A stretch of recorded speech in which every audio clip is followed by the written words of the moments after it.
So, guess what's back? Back again. It is right. Dandadan is back on the charts, and essentially, the first episode of season 2 is pretty damn goated. And that's because, well, guess what? We go back to what we left off in season 1. For Momo's side of things, she is essentially being attacked. She was able to use her powers to escape.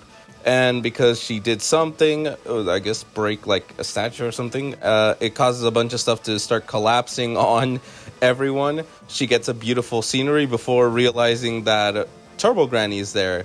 And that's because Turbo Granny was able to puzzle together that they're heading off to a hot springs territory. So she decided, I deserve a break. So I'm a sneak with these guys only because I want to go to the hot springs. Like, it's super funny. And then some guys come out and they call out the people attacking Momo Ayase, which is the Kito family. And the Kito family run because they're running from the Chamber of Commerce guys. I don't know. They're basically running from a group. And yeah, I mean, Turbo Granny's just enjoying herself. Like, I mean, it is adorable.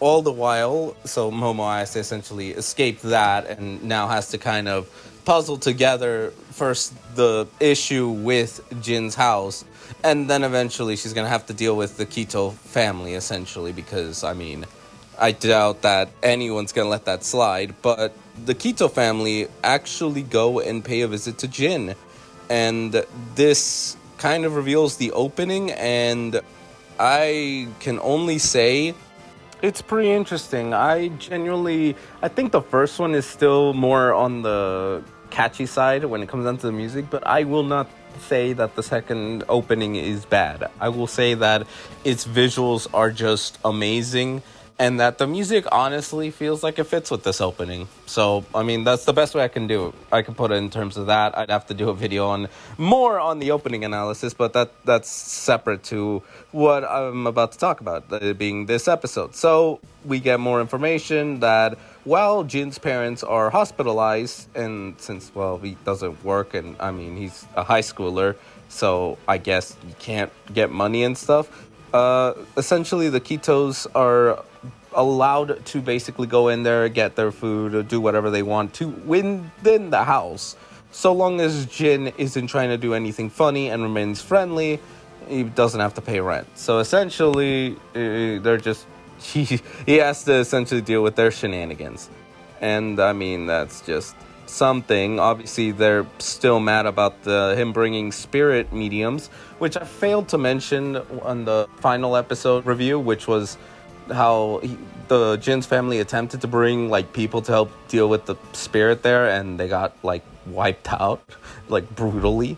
So yeah, they basically, mostly I'm believing that the Kito family is responsible about that, but also on another factor, like they just don't like them, the spirit mediums, and they assume that Okarun here is one. And I mean, Okarun is damn well smart because, yeah, Jin and him haven't really spoken as much, so that he can't be labeled as a best friend. And the fact that Jin labels him as a best friend obviously causes this Kito family to be suspicious and question Okarun, essentially trying to figure out whether or not Jin is lying, since if he is, he's in big fucking trouble. So, guess how Okarun's able to get out of this? You used the poster. He remembered what the poster was because it was like soccer related, and they asked him a soccer question of who's Jin's favorite team, and he was able to guess it. And that was pretty clever thinking, Okarun. Like, let's not forget, Okarun is a nerd, so he's gonna be smart. And the fact that he has to kind of be thinking on his feet in most of these scenarios now that he's getting thrown into, it kind of shows like, dude is pretty intelligent. Now, who seems to be the leader of this little Kito family does pull out a fucking shotgun from the looks of it, and essentially points it at Jin and makes it clear, like, don't start fucking with us, because, I mean, I will shoot you. And it's also a threat because, I mean, they're still mad about him bringing spirit mediums and stuff. So eventually the question moves on about the girl being Momo Ayase. And yeah, this is where he fucks up, and they obviously caught him in the lie, and, well, things don't go well for him or Okarun. So we move on to Momo Ayase. She's basically like getting more information, the legend of the snake, or well, the Great Serpent Lord shrine and stuff, and related to the volcano. Whenever the volcano erupts, it usually means that the snake wants to be fed. And then there's the whole thing in regards to when it's not going off, and then it's a blessing, and the hot springs is a blessing. Stuff like that kind of thing. But then obviously she encounters the Kito family, and I gotta say the fight choreography is insanely fun. I think they had a lot of fun doing it. And dude, Momo Ayase is like handling herself pretty damn well. Obviously, she's still not at 100% peak that she could easily one-shot these guys. But, I mean, she is still doing pretty damn good. It's not until the leader, like the old hag, that manages to actually start putting actual pressure and manages to nearly beat her and send her into that one weird-ass place that the cliffhanger left off last season.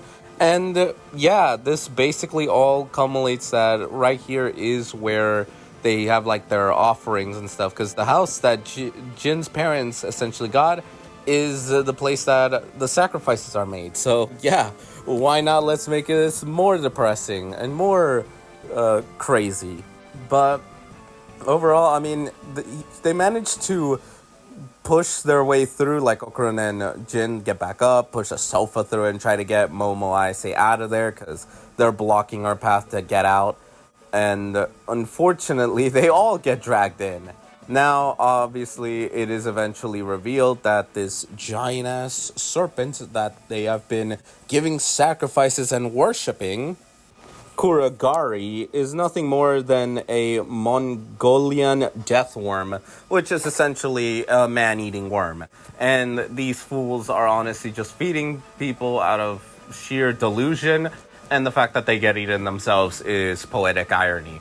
And yeah, they basically all go inside trying to avoid the giant-ass worm-eating human. Or, no, that's not right. The man-eating worm.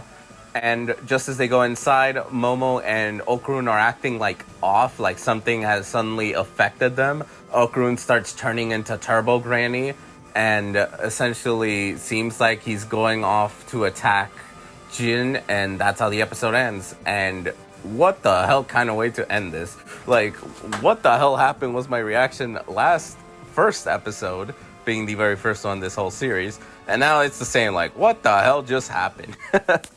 So, yeah, poeticness at its finest.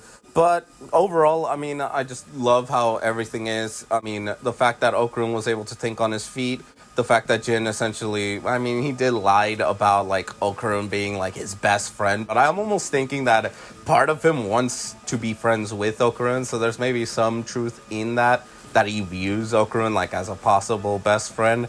Momo Ayase, obviously, I mean, having interesting things happen, but also being one of the tougher ones to handle a lot of the punishment. And Okarun going turbo crazy, I guess. But overall, a pretty damn good start to this season. And the whole Evil Eye arc. So, let's see what happens next.